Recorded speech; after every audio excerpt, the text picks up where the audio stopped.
Good morning, friends. Happy Monday. I hope you had a great weekend. This morning, I have a book to read to you, and it's about shapes. So it's kind of a math book.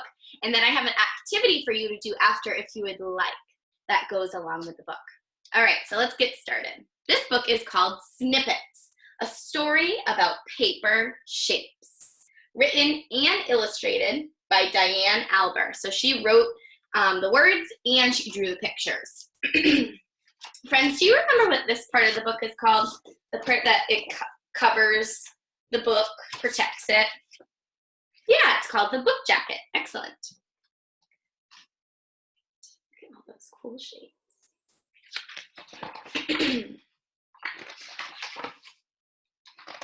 This is a brand new book, and I'm so excited about it. It's such a fun one.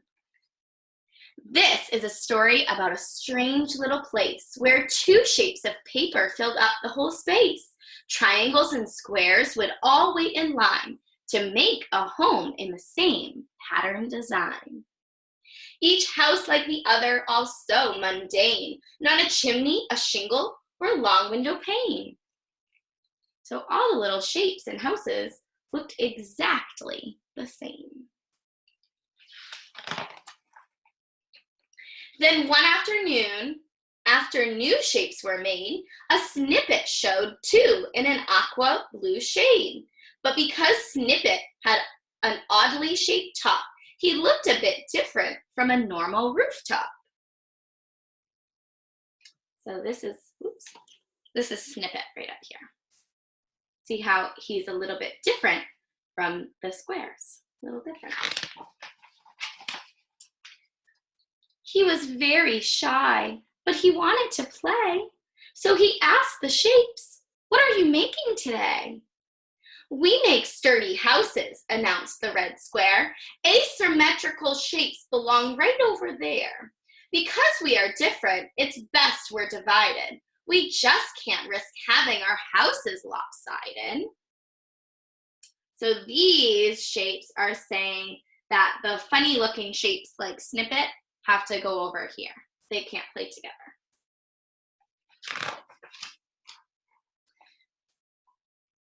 Snippet wasn't expecting to be asked to leave and was shocked that Square was being naive.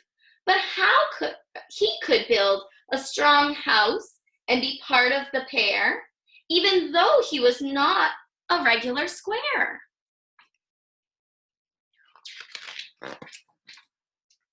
Not wanting to argue, he walked over to the pile and noticed each shape had a distinctive style. They were all snippets. They were just like him. Some sides were long and some shapes were slim.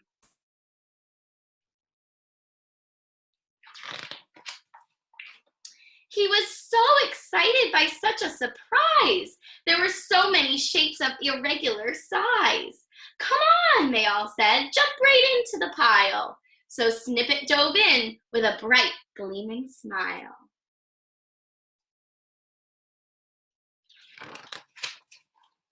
And even though Snippet really loved the new space, he just couldn't forget that strange, tidy place. Deep down in his heart, being divided felt wrong. He just wanted to see all the shapes get along. As he stood thinking, an idea came to mind. What if he went back and tried to be kind? So Snippet wants all the different looking shapes to be friends with the squares and the triangles. That's what he's thinking. To that misguided square with the perfect physique, he could show him the beauty of being unique.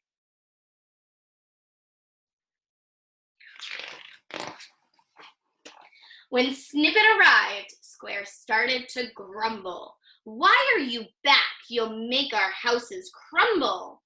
This was Snippet's big chance to make Square truly see all the wonderful things that could possibly be.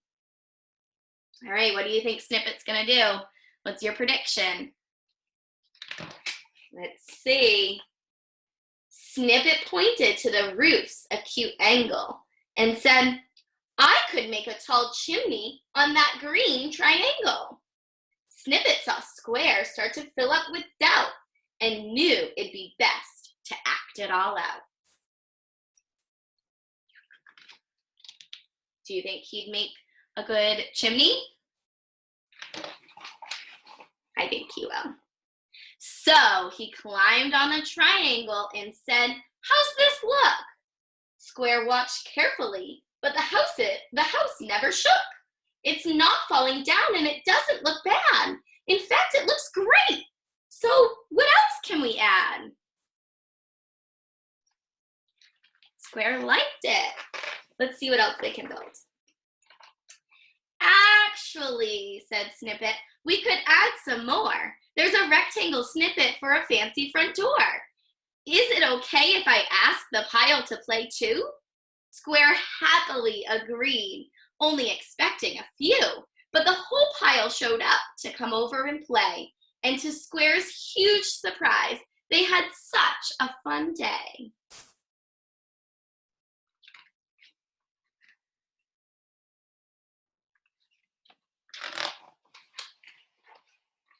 The houses they made had never looked so grand. It was just as wonderful as Snippet had planned. Squares, triangles, and snippets all getting along. They'd make a great place where they all could belong.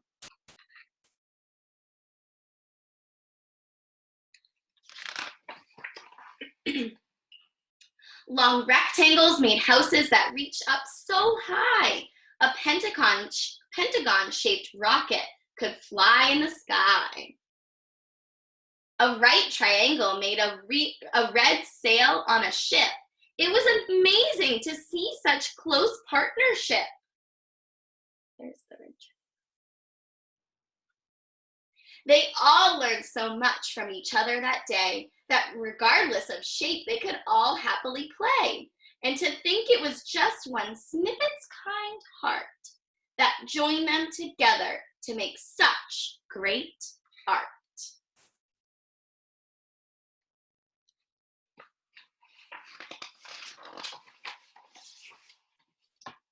Here's all the shapes again. And then here's the back of the book, the back cover. All the things that they made. So fun. So today's activity is actually asking you to make your own snippet picture, your own paper-shaped picture. So what you could do is you could get different colored papers, cut out shapes, and build a picture. Or you could use white paper and color in the shapes, whatever color you want, and build a picture. Or you could draw the shapes. If you don't have paper that can be cut out, then you can just draw the shapes to build a whole picture.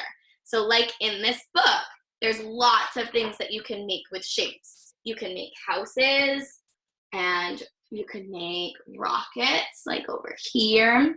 You could make a boat like this one. And there's actually another boat, sailboat behind it, right? So you can make lots of different things with different shapes.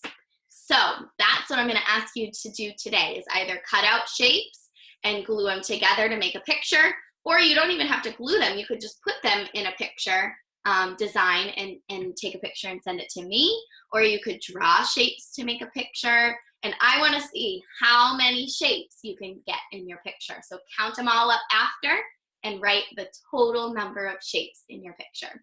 I even wore my shape dress today for this activity. So fun. All right, I hope you have a great day, friends. I hope you enjoyed our brand new book, and I hope you have fun with your snippet activity. Send me lots of pictures. I want to see what you make. Bye, friends. Have a great Monday.